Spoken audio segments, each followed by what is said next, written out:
For those of you on Zoom, thank you again for joining us this morning. We have quite a panel in front of you this morning to discuss the Chemeketa Bond proposal, including a past president, great friends within the community. And I will start by introducing Dr. Jessica Howard, president of Chemeketa Community College. Teresa Haskins, now retired. Congratulations, Teresa, as she prepares for a great trip coming up. Teresa is chairing the Chemeketa Bond Committee. Chuck Adams is next to her. Chuck is the political strategist for the Chemeketa Bond. And finally, Dick Whitnell, who is an advocate and a community representative on the Chemeketa Bond Committee. With that, we'll start our presentations today with past President Teresa Haskins. Well, thank you all. I was going to introduce everyone, but thank you, Tom. No, it's great. It's perfect. That just took away half my speech. No, no. Dick and I have been talking for, I don't know, maybe about a year. He started knocking on my, door and tapping my shoulder to see if I would be interested in co-chairing this endeavor. And I said, absolutely. And the reason why is because I personally have a lot of connection and story with Chemeketa, and I see the value of it every day. And I did when I worked at Portland General Electric, which is where I retired from, and how the students coming out of Chemeketa are employed in our business. And even though I'm not at Portland General anymore, nor am I speaking for them this morning, it is easy to see the impact that the community college has on the entire 4-county region. But it was a no-brainer for me to say, yeah, I'll step up. This means a lot. And we as a business community in this region need to keep our business assets alive and up to date.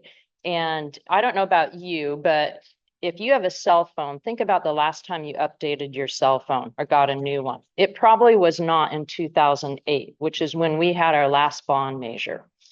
And so there are a lot of things around technology.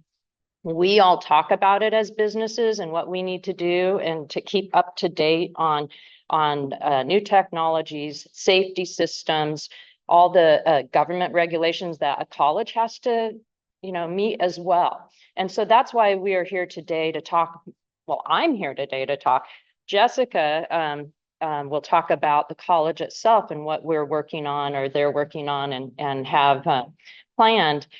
Dick and I and Chuck, as being on the Friends of Chemeketa PAC, we're here today to ask for your individual vote, your support individually, whether that's signs, and also if the chamber would support or endorse the measure. So I will turn this over. If Dick, you want to say a couple words, and then we'll give it to Jessica. A couple of words, that's great. Dick. Yeah, right. I will pull you back if I need to. This isn't a 501c3 ask. This is an investment in the community of the 3 communities. You might remember in 08 that when Mike Claren was the CEO, brand new president of the college, said that you guys were faced with a double majority at that time. You had to have double majority. So he said we need not to November, we need to go out in May. And so that the only thing good about that was that Obama was running for president and we had 67% turnout, and then we were able to do the double majority thing, and we also passed it. To give you just real brief history, remember what Chemeketa has done for our community. I mean, it is really a return on investment. Remember 1980 when Prime was 23, Bill Segura was president. We were the only community college that leaned forward and went out and got people to come back into the community college at a very reasonable price. And that really worked out. And that's been the mantra of community college. This is a blue collar, no nonsense, return on investment. And we need to get behind this thing. Hopefully you will consider that. Another thing that when he said was talk about in 08, what did we talk about, that 823 or whatever it is acres out here below Corbin? Well, now I took Gene Durfel out there and he says, Dick, they know something that we don't know. I mean, it is incredible out there. And Chemeketa was part of that on that when we had the SEDCOR back the bond issue and all of that. So just really encourage you to look at it as a purchase with an expected return on investment. So, good. Do you want to? Absolutely. Yeah. I think I'm going to come out in front just so I can get closer to all of you. First of all, I want to thank this incredible support that we have from the community, our Board of Education. And I'm so excited to be here. And thank you, Tom. Dan, pardon me, Jessica, just one moment. Yeah. Are we picking up her audio or do we need to get her? Yeah, I think so. I've never been accused of not being loud. So. Oh, we just have a little microphone system. We're trying to, I'll just for do those this. not listening online. So anyway, thanks for having me. So what I'm going to do is walk you through a little slide presentation to let you know a little bit more about where we are at this moment and what this bond measures. So the first slide shows actual photos of our students, and it'll come up here in a minute. Our mission, which is on the slide, is to transform lives and strengthen communities. And so, and here it comes. It's very exciting. There it is. These are all actual students. And this is our mission. And we do this every day. But I will tell you that we rarely engage in drawing undue attention to ourselves because we're really busy serving the community and getting the job done. But the fact of the matter is that this is an extraordinary college in many ways. And that's in part because it's a reflection of the community that we serve. And so what I'd like to do is talk a little bit about some of the superlative things that I think you should know about. And first is a topic that's a concept that's near and dear to Dick Withnell for sure, if not for every single one of you. It's return on investment. We had just over a year ago, all 17 community colleges in the state of Oregon had an MZ economic impact workforce study done. And it was determined that for every $1 that students spend at Chemeketa, they receive an $8.50 return, which is pretty extraordinary. And then we realized it was particularly extraordinary given that the average of all 17 Oregon community colleges in terms of the ROI is $5.20. So we are obviously significantly outperforming just our peers. And I think that this, more than any other single measure, speaks to kind of the overall operation and how we manage our resources wisely and then deploy those resources for maximum benefit to students. So this is something we're really proud of. Secondly, we are the state's largest Hispanic serving institution, which presents tremendous opportunity for us. First of all, it allows us to be eligible to apply for federal grants. And that lifts all boats, and we have many of them already in areas like STEM and how we improve our completion rates and all those sorts of things. But and I don't know if you've seen, like Western is getting close to becoming an HSI. You have to have certain metrics in place, and they are running hard to get there. We're already there. We've been there for years, and we're knocking it out of the park. So very, very excited about that. Third, career and technical education, and really quality in general. If what we offer is not of quality, the rest of it just falls apart. So we're very, very focused on quality. And there are so many things to share here, but we only have so much time. So I just wanted to point out one of our career and technical education programs, nursing, at which, as you know, trying to increase nurses in our nation, in our region, is probably one of our most pressing needs. We have lots and lots of career technical education programs. You've got the visual aid. No teacher would be completely satisfied without a visual aid, but you've got this. It lists the gamut of what it is we offer. But in terms of nursing, so if you're at all familiar with a person getting RN, registered nurse, right? This is a 2-year program, and to be able to practice as an RN, you have to pass something called the NCLEX, which is the national exam. The statewide average for NCLEX pass rates, these are people who have gone through the whole program and take the test, is 79%. The average in Oregon is 86%. At Chemeketa, it's 100%. 100%. Significantly outperform OHSU and many others that might come to mind. That's a reflection of the quality of the program we have. It's an outstanding example and one I offer. In terms of just other things that are on the slide, I want to point out the Chemeketa Scholars Program. How many of you are familiar with Chemeketa Scholars? No. So we're the only community college in the state that offers this. What is it? It's for a high school senior who has a 3.5 GPA, grade point average or above. If they come to Chemeketa, they get free tuition. Free tuition. Some of us wouldn't qualify. And if they keep that GPA up, they have free tuition for the whole 2-year period, the whole degree.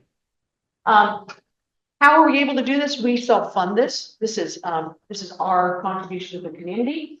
And it's also a way to try to keep talent local and to help students get a tremendous head start at Chemeketa. And then when they transfer,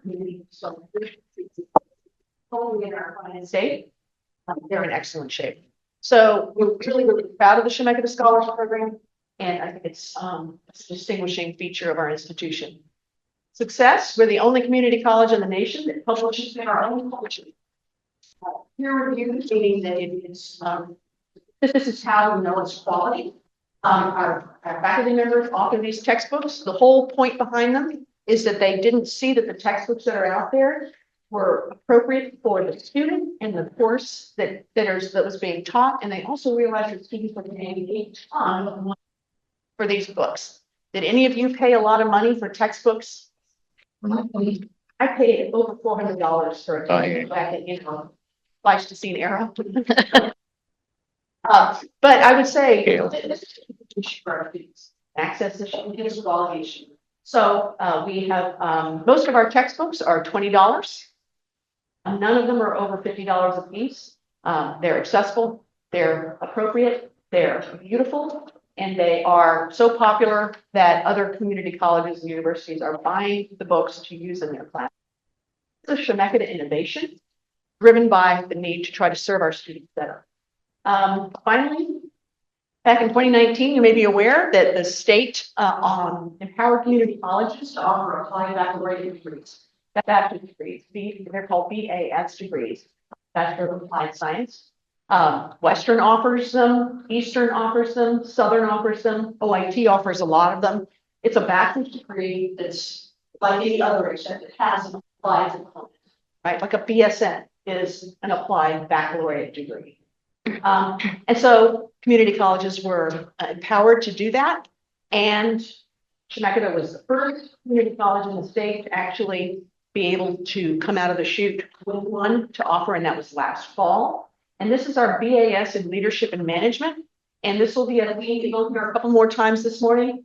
We've listened to business industry that said we have a workforce gap in terms of all our current technical education folks who are working for us. They're incredible. They're ready to do their job. They're doing a wonderful job, but they don't have the bachelor's degree and they don't have leadership and management skills to allow them to build a succession plan as a business owner. This may be that there's more information about that in another brochure that you've got. This is really transformative. And again, the key here is that you have an applied associate's degree in career and technical education, ranging from healthcare to emergency services, to business technology, to building technology, to automotive, to welding, to, I mean, on and on and on and on and on, all those things. You can get a bachelor's degree and never miss a day of work because it's oriented for the working adult. It's all online with one evening class on site. So this benefits the employer, benefits obviously the student, and it's designed specifically to meet this workforce gap in our region. And if one takes the correct, there's some choices within this program. One could start at Western in their organizational leadership Master of Science degree with 15 credits ahead. So this is an ecosystem that is working, an educational ecosystem that is working for the benefit of the student and for the employer. So that's obviously something to point out. So those were some of the things just to share. Now, we couldn't have done these things without the investment this community has made in our infrastructure and in our facilities. And that is an investment we need to take extremely good care of. And especially when we enter into this new world, tremendous change, we're going to need adaptive learning environments. And that's going to allow us to continue the excellent programming that this community deserves. Let's go to the next slide. So back in 2008, as Dick mentioned, the community invested in college by passing a $92 million bond, which gave it had a huge impact in our ability to provide programming in healthcare, applied technology, emergency services, and general education across our district. Literally tens of thousands of students graduated through the programs that this investment made possible. All of those features up there relate directly to that. And we have lots of information about that if you are so inclined. Next slide. So here is the ask for this November. It's to keep the tax rate exactly the same. So there would be no increase in the tax rate vis-a-vis Chemeketa. You can see that the tax rate created a $92 million bond in 2008. And it's obviously a different number in 2024 because we have more properties, because properties have increased in value. It's the same rate. Also, the 2008 bond is about to retire, and so there would be no overlap. It would essentially keep the rate exactly the same. Unlike in areas like, oh, I don't know, an area north of us, we do not ask the voters to pass bonds on top of other bonds. Thing that our board is extremely committed to. Next slide. So what is the point behind this bond? It's not just to keep the rate the same because the other bond is retiring. It's because back in 2021, really kind of after we got out of this pandemic horribleness, we started convening external conversations that were facilitated all across the district. We did them in Salem, we did them in Kaiser, we did them in State, in Sublimity, Dallas, Independence, Woodburn, and Linville, and some more. And we went and we said, what are we doing well? What can we do more of? What do you need us to do? And B, where are the gaps? And we listened. And then we came back around again and had the very same meetings and said, here's what we're hearing. What is the gut check? Is this right? And we did this. Honestly, this is not that typical but for us, it was really important to get that external community input. What do you need us to do? Then we did a comprehensive facility study. We literally know the lifespan of almost every element, every classroom and physical building. It's an extraordinary grasp that we have on what it means to maintain our structures. We also have a whole bunch of internal Chemeketa conversations because these are the people who are teaching every day in these spaces. They know exactly where it's not working over here. And here's why. So we had to get that information as well. That took months of work. And then we commissioned a Mid-Valley employer workforce study, which was very intensive because, you know, again, the world has changed a lot in the last 5 years, correct? And this is a bond that looks out into the future, right? This is a 15, 16, 17, who knows how long, right? Essentially year bond. So what we're trying to do is plan for a future that's hard to see, right? So we wanted every bit of information we could get. And this study helped tell us where there's likely growth, who's offering it, are they close by, are they affordable? How do we, ensure that what we're offering is viable? Because if we don't offer things that are viable, then we're not doing what we're supposed to be doing. That was very insightful and helped validate some of our assumptions. Then finally, we did some community polling last December. Some of you may have gotten that call. I know at least one of you did. We got some excellent information back. Here's a slide that shows general impression of the individual. Blue is favorable and the orange is not favorable. So you can see immediately with no additional information, just how do you feel about the college? It was very positive. And then the next slide shows we actually asked specifically about willingness to support it. And again, with not much additional information. And you can see how positively this looks, which is wonderful. It's a validating thing for us because it just shows a level of trust.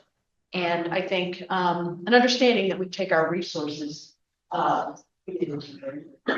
So this is just a couple of snapshots or the larger sense response measure. I will say one of the things we heard loud and clear through this polling, in addition to that community, all those community conversation, was keep investing in cutting edge career and technical education.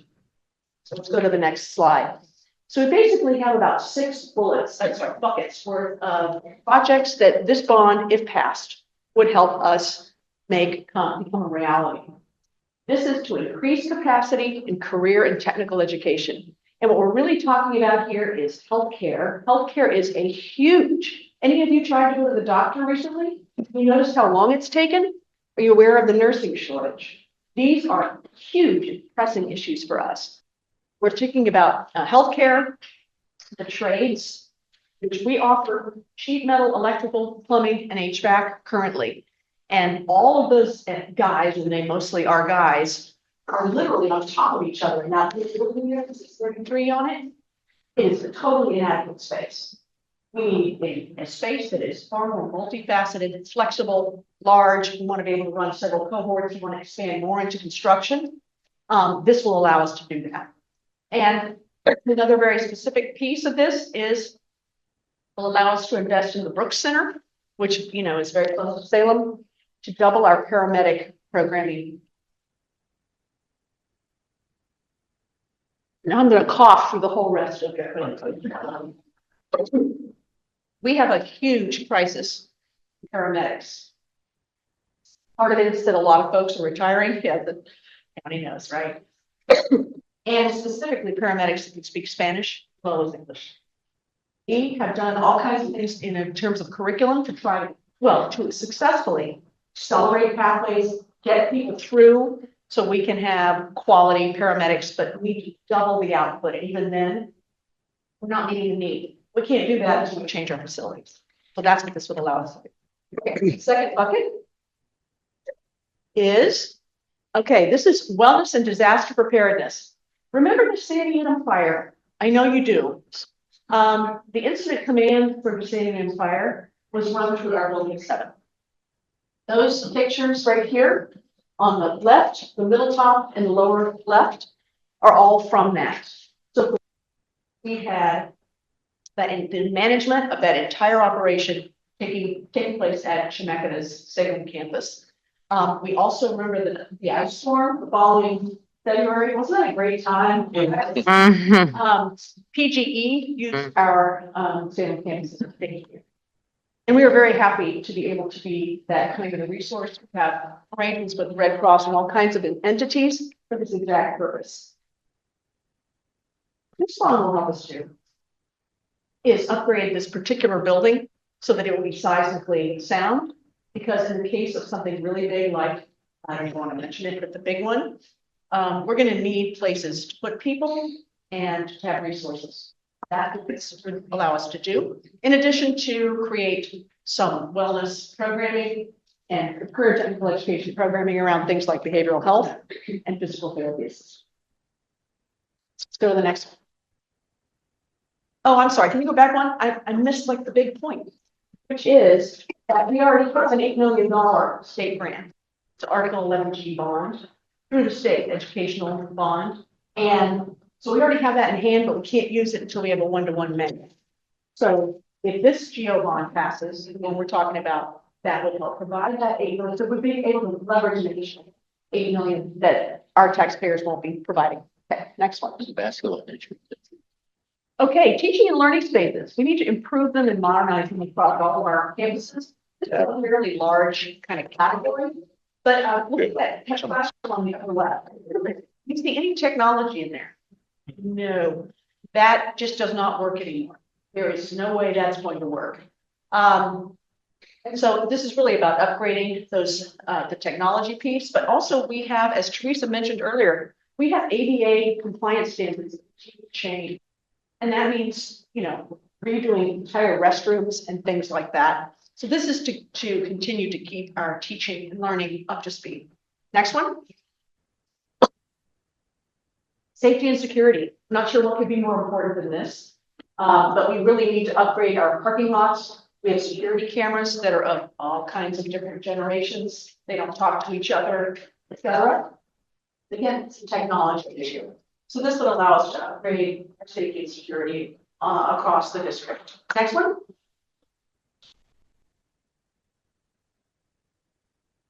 This one's a little bit more specific. It's about specifically adding a science lab to the Woodburn Center and looking at all our science labs across the district. Without having a science lab, we can't offer the first 2 years of what will ultimately become a bachelor's degree. We have a lot of students who come for the first 2 years and then transfer to university. You can't get the first 2 years if you don't have a science lab. That's a sophomore requirement, and that requires a special facility. That's what this would do. We have a lot of students at Woodburn who simply cannot get down to Salem. And so and you can't really teach science applied learning very well online. We try. It's not ideal. So this would allow us to do that. Next one. This is our last category, and it speaks to just what it means to get students to succeed. We can have programs all day long that are connected to the needs of students don't actually get through them. We're not meeting our mission, and you're not seeing the workforce benefit. This is to create the supportive learning environments that we need. Tutoring centers, math hub, writing center, all of those things are incredibly important, particularly for this generation that is coming to us with a lot of learning deficits. Thank you, COVID. It means we have to do things a little bit differently. This would also allow us to upgrade our community athletic fields, which are in huge demand. Our high schools can tell you all about that. Part of our mission, part of our function is to be a community hub. And we hear from our high schools all the time about the need for turf fields, good lighting. Dick Whitnell knows all about this. It would allow us to upgrade that a bit as well. Next. So those are our, that's essentially what this bond would help us fund. Just to summarize, what I would say to you is an investment in your community college and a support for this bond is an investment in your future. It allows us to do three things. Number one, it allows us to keep pace with this astounding rate of change in technology and the world of work. Number two, it allows us to meet the educational needs of the young people who live in our community after COVID and with all these learning challenges. That is so big. We're going to be living with that for a long time. Finally, it allows us to provide free training, help support our businesses, help our communities thrive. So with that, what I'd love to do is turn it back over to the fearless leader to this conversation. But happy to take questions here at the end. Thanks. I have a few comments, and then I'm going to turn to Chuck if you want to add anything that I miss and as well. And then save a few minutes. We have till 7:50, as I recall. We'd want at least 10 minutes for Q&A. Right, exactly. That was my point. Thank you. Partnership is so key. My work at Portland General before I left there, and with a lot of you in this room, was business development and how to help our region grow and thrive. And anytime we recruited a business out to Mill Creek or anywhere else, or businesses expanding, every single one of those packages included training and training programs, and partnership with Chemeketa was key in that, as well as and with the Workforce Investment Board. So Chemeketa is woven into so many things that we are not even aware of sometimes on a daily basis, right? Recently, I had the opportunity, which was great, to go out and to Brooks, and there's a new facility out there where Kubota tractors, you see them around, their training facility or certification, I may not say this all correctly, is at the Brooks facility, and that's the only one west of Mississippi. That is phenomenal. And we had the U.S. Undersecretary of Education there to witness that, as well as some of you in this room. That's important. I serve on the Salem Health Board of Trustees. I've been on that board 20 years. There is so much I understand about healthcare and the needs, and the partnership that Salem Health has with Chemeketa and including if you look at the newspapers or watch the news online or what have you, the recent challenges around anesthesiology.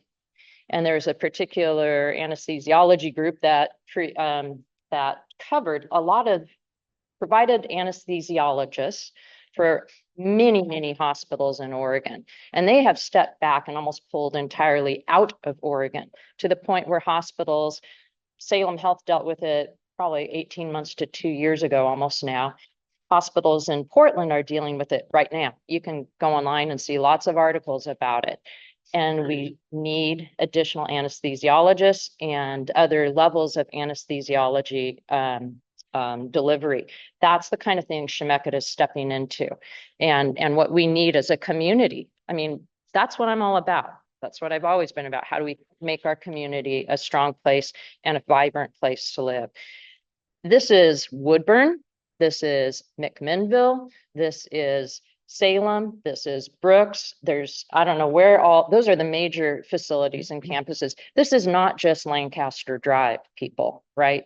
And that's important to us. This is Salem Chamber, but we all live in the region. So Marion, Polk, Lynn, Yamhill counties all benefit. I just want to say in my final notes that if you have questions that you don't feel comfortable asking in this group setting, feel free to tap on myself or Chuck or Dick. We're happy to talk to you. And I thank all of you who have already provided support. I see several of you in the room, and we really appreciate that. But Dick and Chuck and I are here to make this campaign a success. So Chuck, if you want to say a few words. Yeah, I'll make mine short because I think it's good to get to the Q&A. So Dick mentioned a double majority in 08, and it's terminology that probably not everybody understands. Double majority is pretty simple. All it means is that when you run a campaign for like a bond measure in an election, you have to have a majority of 50+1 voters turn out. Otherwise, it fails, even if it's popular. So if you remember in 08, that was when we had the mortgage crisis, and it was pretty much a disastrous economy. So we ended up winning that election by about 10%. And we did have, because of Obama, and there was a running primary at that time, it turned out it was 67%. If you were this primary for us this year in a presidential year was 37%. So we would have lost in this primary. And then the last thing I would say is in 08, we spent, Dick and President Cheryl Roberts at the time and Ken Hector raised $250,000 throughout the community to run that campaign. So when we started this campaign, I said, well, we're going to probably have to raise at least 300, but then we got the polling back, and the polling was so strong and so positive. We cut the budget. I recommended we cut the budget back to about 150 to 175,000. So when we did the successful police bond, we spent about 200,000 on that election. So this one, our budget is roughly between 150 and $175,000, and we have a good finance team that's working on that. So. Well, I see just looking at this audience at 3.6 to get in there, half of them wouldn't make it in here. But and then the book thing, the 220 inexpensive. I never bought any books at Linfield. And which really helped. So how did you get through college? Gail. Gail. Just want to make sure everyone heard that. Yeah. This is a fun one. This is a fun ask. It really is, because it's just, I mean, it is Salem inside and out. It's Marion County inside out. It's Polk County inside and out. It's Yamhill. It's just really a lot of fun. But we need to have some help, support, and then any questions that you have, ask them, because you are the 248-1632-64 folk that be continuing to get into support on it. And there's a lot going on out there. There's a lot of negative stuff but I don't know what it is about Chemeketa. Every single college president they had has been the best. And that is really something. And I want to thank you, Teresa, for saying that you'd be on board on this, because it takes a lot of work, but it's really worth it. It's really worth it. How about questions and answers? Huh? Yeah, thanks, Tom. Yes, let's try that. First of all, thank you guys for your presentation, and understanding that the chamber is a key group to come and discuss this with and ask for our advocacy. With that, we want to open it up to questions from our audience.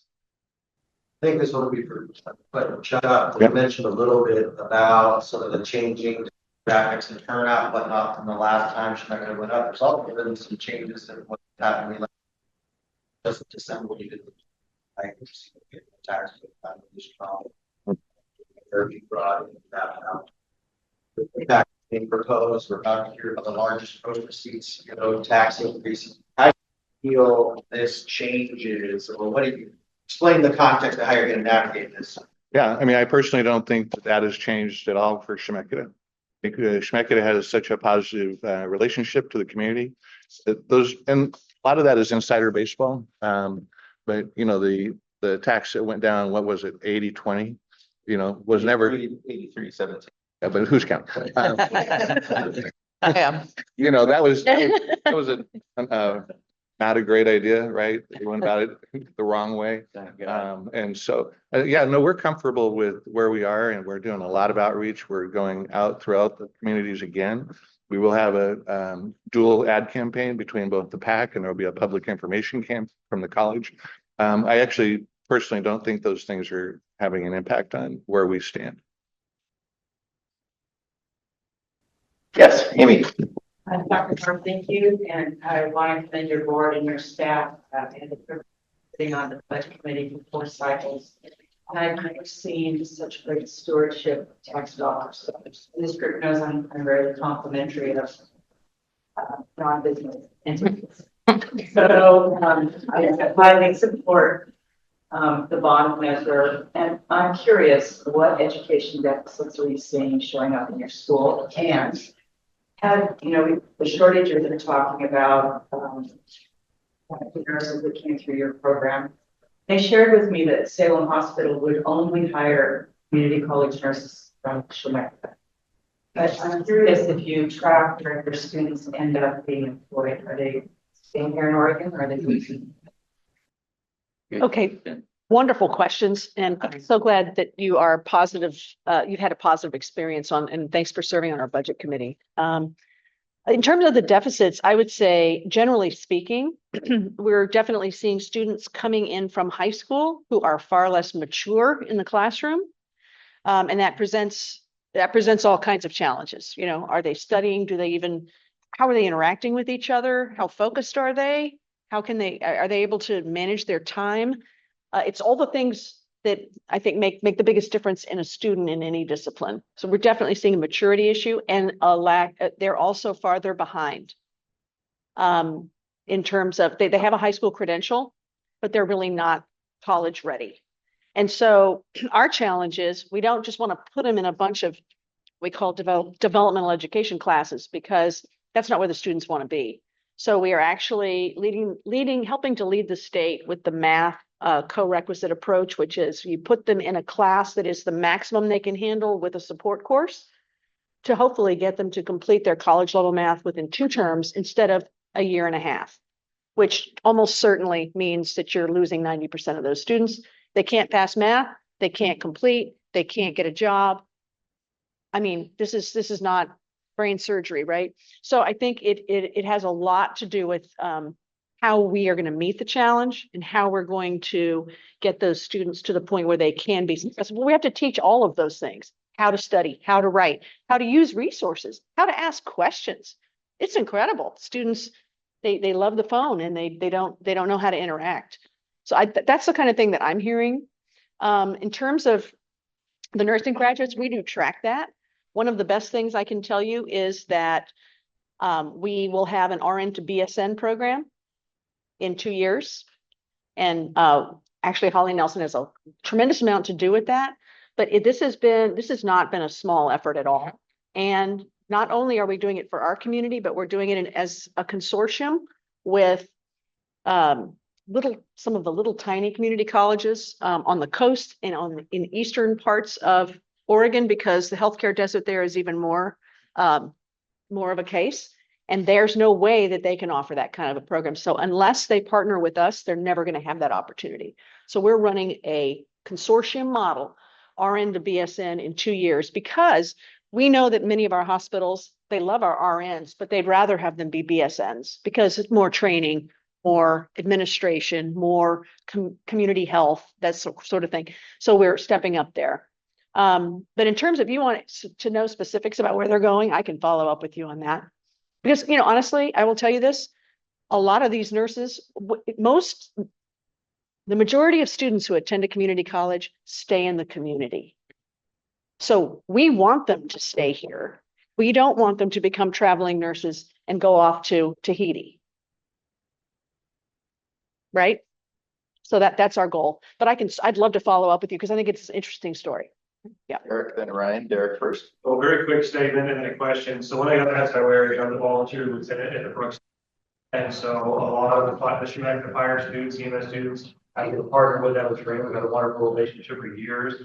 So the return on investment standpoint, to Amy's question, I was trying to count in my head. I can think of at least 7 of my firefighters have been hired by Marion County Fire District #1 over the last 12 to 18 months.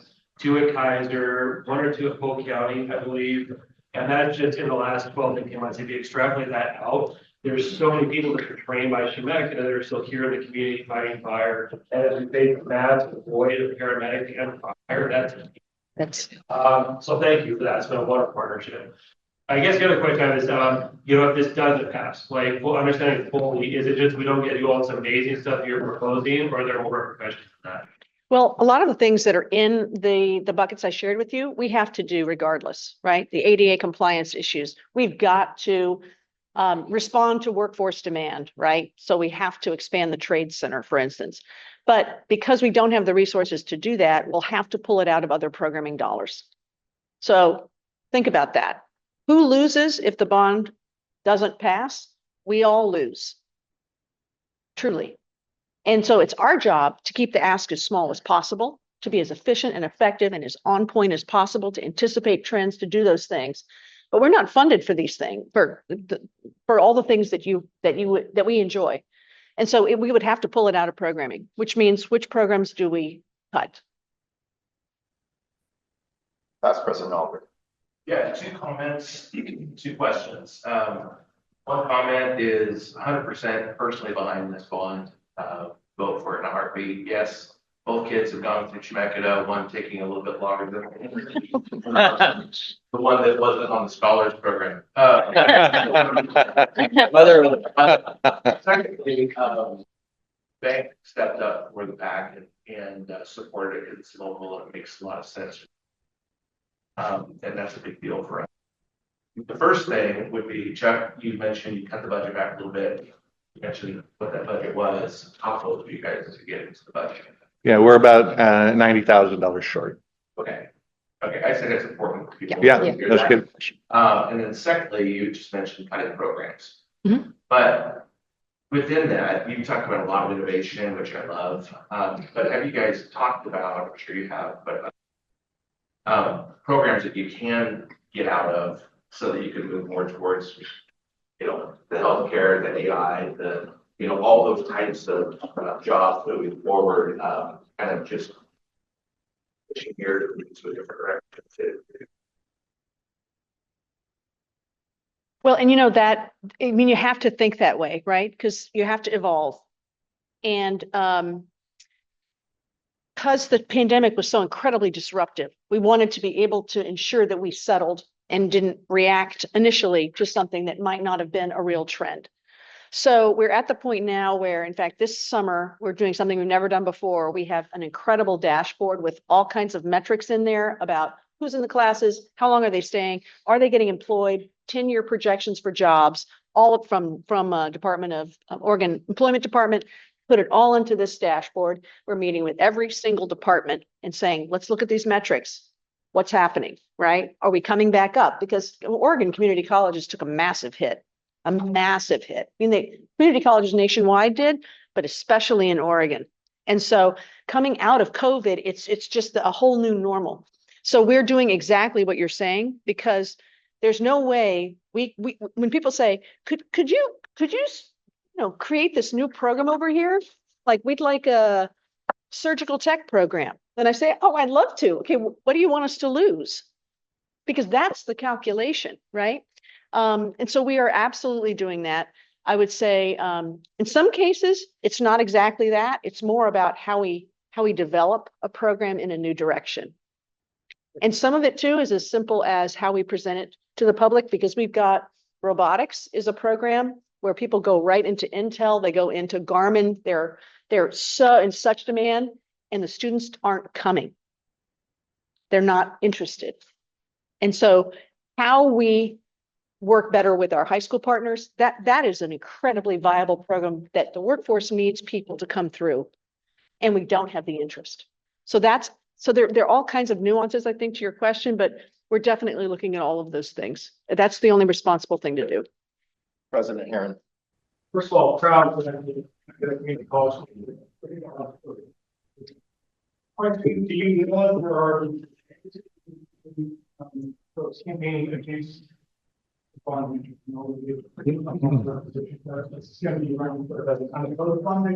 Yeah, in '08, it was unopposed generally. I mean, there's pockets of dissent, but what's interesting, back to Ryan's question, in the polling, even there was positive support across all demographics.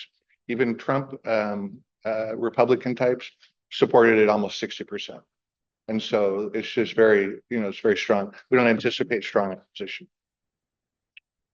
Chuck, I'll follow up. I tend to be a numbers guy. I noticed that only 10% were unfavorable to Chemeketa in your community polling, and yet 20% said they would not vote in favor. I think we have some maybe potential voter fatigue on asking for dollars. How, Chuck, as a strategist, do you anticipate that when only 10% say they're against it, but 20% say they won't vote? How are you breaking that information down from a political strategy standpoint? And do you see that being any headwinds into this November election? Well, first of all, it's a great place to start, right? With those numbers, when you have 65, 70% that are in support. But, in a campaign like this, we know for a fact that the community is most interested in the community career technical. So that will be a major focus of our messaging. But you just in campaigns, you understand the electorate. Thankfully, in this situation, we just need to keep the people that are already supporting us. And then we also showed in the polling that once we educated them on the different aspects of what Chemeketa does, the polling numbers get better. So we just have to execute and do our communication, and very targeted throughout the region. So I just want to add briefly, Tom, Yeah, because I know you want to get going. I think that's what's so important and what really energized me around this campaign as well. And I've shared this in individual conversations with some of you in the room. There's not enough known and talked about Chemeketa and the asset that it is to all of us. And why, I don't know. I like that it just does the work. It's, like the steady show up, I'll help you make it happen. But Jessica mentioned this early on. I think part of passing this and addressing your question, Tom, is helping the common everyday person you see on the street, no matter what role they're in life, to understand, hey, do you know about Chemeketa's programs? Do you know where they're offered, whether it's McMinnville or Salem? That is so important, because it's a huge gem that we know little bits of, but when you see the whole, I've just been stunned myself. And I, grew up going to Chemeketa to play tennis or watch the Star Show because they have a really cool planetarium. But anyway, so. Thank you. Last question. Oh, Dan. We also have an online question, but. Oh. Yeah, so polling. Are local polls accurate because national polls are not? Interesting question. So it depends on the cycle. I've done lots of polling, and we use a national firm for most of this kind of work. They're the highest rated polling company in the nation, called Signal. And last cycle, we were involved in several campaigns, and they were spot on. And so I'm very confident in our data. Sometimes you have anomalies, right? So in '08, the big anomaly was, and all the polls were wrong in '08. And the reason was because of hope and change. Obama was preaching, and touting hope and change. And so it was a massive message appeal to the 18 to 35-year-olds. They turned out in record numbers in 08. And then when they found out hope and change wasn't real, they didn't turn out in 12. And that's when you saw the massive change. So I'm confident in our data. Raquel Moore-Green had a question that I believe, Jessica, you partially answered earlier, but she asked, what is the learning deficit you're seeing coming into Chemeketa, and how Chemeketa is moving those students, trying to advance them quickly into the learning model that you have at Chemeketa? I would say exactly what I mentioned before. I think we're trying very, very hard we always meet students where they're at, and we need to get them where they need to be, which is the standard of universities and any post-secondary institution that's accredited and worth its weight. So that distance has gotten larger, and that means we need to be particularly responsible, innovative, and adaptive. And that's exactly what I think technology is going to help us do. And so this bond is actually, there's a connection there. But really, these different approaches to how we support students very beginning into those through those college requirements, we're extremely focused on that. Great.